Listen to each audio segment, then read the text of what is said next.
go to the link that's appearing on screen here, or use the first link in the description. That link is going to take you straight to Surfshark's current discount page, so you're not guessing, and most importantly, you're not overpaying for your plan.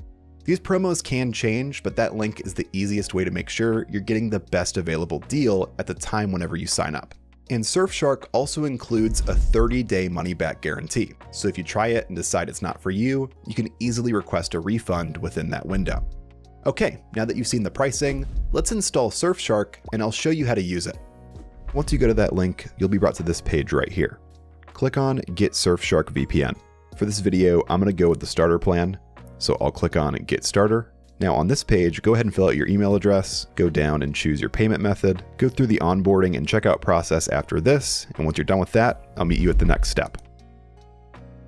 Okay, and once you've gone through the checkout process and created your Surfshark account, you'll be brought to this page right here. And this is where we're going to download Surfshark. You're going to see options for your browser, smart TV, mobile, and desktop. In this video, we're just going to be focusing on the desktop setup, so I'm going to click on desktop. Then I'll scroll down this page here. Then I'm going to find this button right here that says download for Windows. If you're watching this video on a Mac, this should say download for Mac. I'm on Windows, but the overall process is basically the same. I'm going to click download.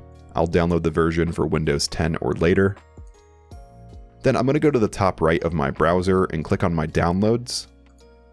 And I'll find this file here that says surfsharksetup.exe. I'm going to click on this. And after you click on that, it's going to open up the Surfshark setup wizard. Click on install, and this is going to take a couple minutes to finish, so I'm going to fast forward to whenever it's done. Once it's done, click on finish, and that's going to open up the Surfshark desktop app. I'm going to go to the top right here and maximize this window. Then I'm going to log into my Surfshark account that I created during the checkout process. So I'll click login. Then I'm going to enter my email and password. And once you have your information filled out, go down and click on login. Whenever you get to this screen right here, just go down and click on exit setup and click confirm. Okay, and now we're here in the main Surfshark dashboard. At the top right, you're going to see your current location and your IP address as well. And you'll see an option here as well called No Borders. This is meant for situations where VPN use is restricted or your network is blocking connections. If you don't need it, you can turn it off, but if you're traveling or you're on a restrictive network and your VPN is struggling to connect, that's when you might want to try enabling it.